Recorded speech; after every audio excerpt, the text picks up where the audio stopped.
The peninsular plateaus. The peninsular plateau is a tableland composed of the old calcareous, igneous, and metamorphic rock.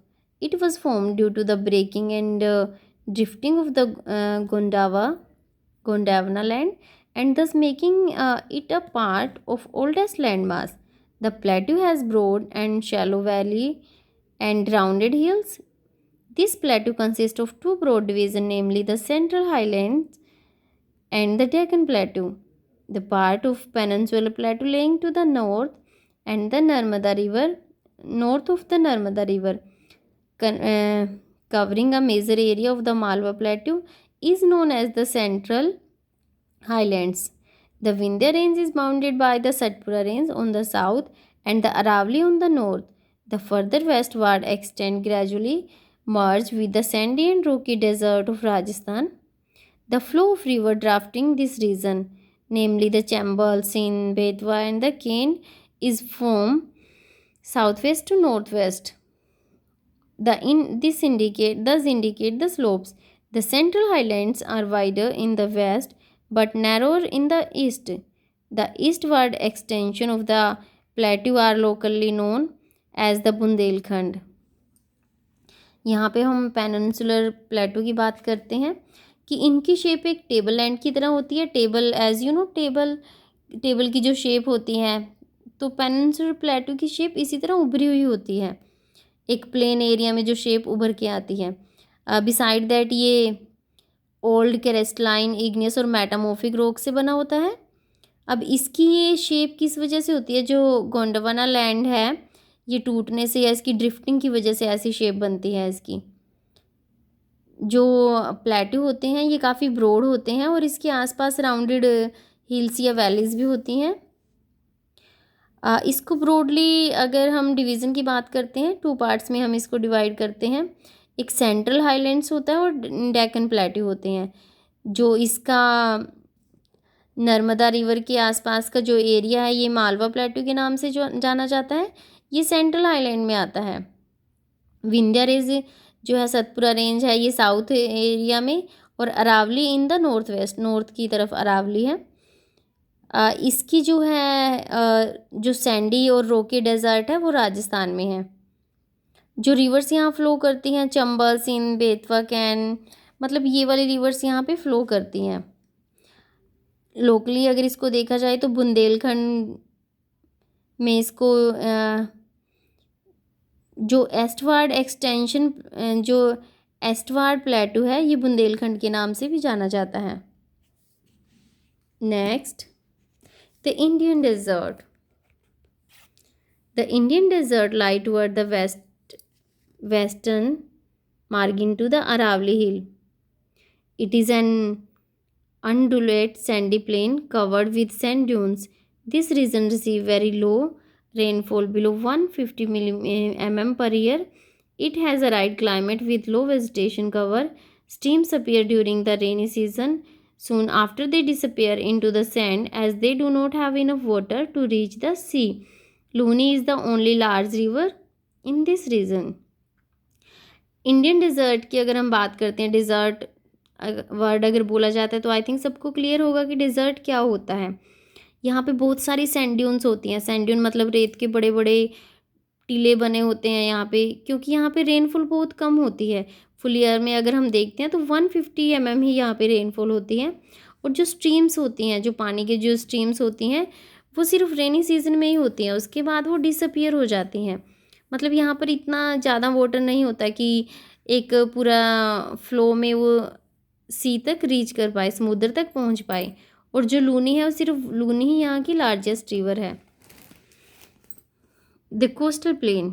The peninsular प्लेटू is flanked by stretch of narrow coastal strips running along the Arabian Sea on the west and Bay of Bengal on the east. The western coast sandwiched between the Western Ghat and the Arabian Sea is narrow plain. It consists of three sections. Of northern part of coastal is called the Konkan. The central stretch is called Kannad Plain, while the southern stretch is referred to as the Malabar coast. Coastal area की अगर हम बात करते हैं, ये narrow जो strips हैं उनसे घिरा हुआ है चारों तरफ से. इसको 3 पार्ट्स में डिवाइड किया गया है। जो नॉर्दर्न पार्ट है इसको कोंकण कहते हैं, सेंट्रल पार्ट को कन्नड़ प्लेन कहते हैं और साउथर्न पार्ट है इसको मालाबार कोस्ट कहते हैं।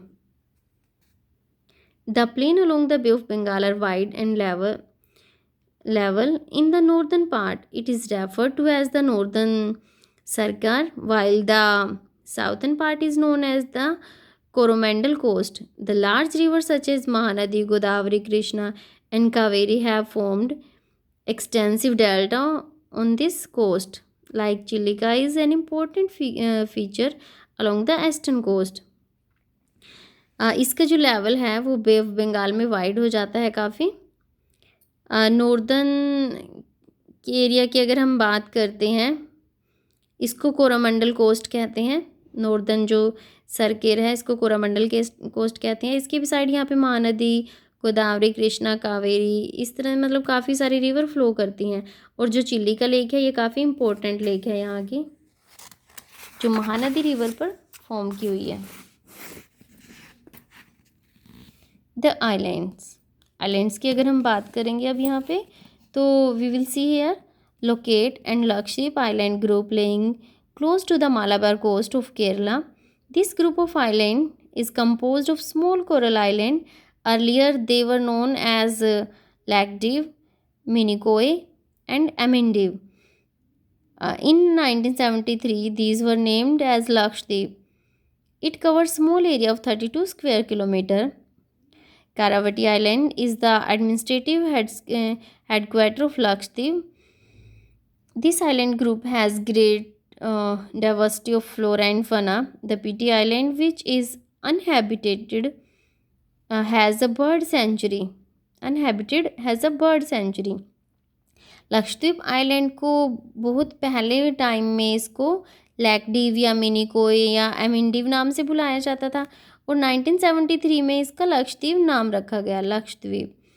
और ये इसका बहुत कम ही एरिया को ये कवर करता है, 32 स्क्वायर किलोमीटर के एरिया को कवर करता है सिर्फ ये। और जो कावाटी आइलैंड है यहाँ पे इसका हेडक्वार्टर माना गया है, हेडक्वार्टर। फ्लोरा एंड फना में काफ़ी डाइवर्सिटी यहाँ पे मिलती है। और जो पीटी आइलैंड है यहाँ एक ऐसा एरिया जहाँ पे मतलब कोई नहीं रहता, बट यहाँ पे एक बर्ड सेंचुरी है।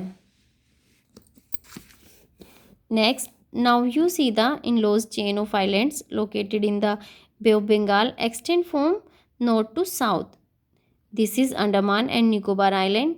They are bigger in size and the more numerous and scattered. The entire group of island is divided into two broad categories, the Andaman in the northern and the Nicobar in the south. It believed that these islands are the elevated portion of submarine mountains. These island groups are of great strategic importance of country. There is great diversity of flora and fauna in this group of islands too. These islands lie close to equator and experience equatorial climate and thick forest cover. Island की एक जो चैन बनी हुई है बे बंगाल की तरफ, यहाँ पर अंडमान एंड निकोबार आइलैंड्स हैं जो कि साइज़ में कुछ बिगर हैं, कुछ इधर उधर बिखरे पड़े हैं, मतलब इस तरह से वो नज़र आते हैं। इसको दो कैटेगरी में डिवाइड किया गया है, नॉर्थ में अंडमान है जो और साउथ में निकोबार। मतलब यहाँ पे ये माना जाता है कि ये जो पोर्शन है जो सबमरीन माउंटेन्स हैं इनकी वजह से ये पोर्शन बना हुआ है। और फ्लोरा एंड फना में काफ़ी डाइवर्सिटी मिलती है और इक्वेटर के काफ़ी नियर बाय होने की वजह से जो इक्वेटोरियल क्लाइमेट है मतलब वो यहाँ पे दिखाई देता है, मतलब इस चीज़ को फील करते हैं यहाँ पे। और जो फॉरेस्ट है वो काफ़ी थिक है यहाँ पे। So here we completed our chapter.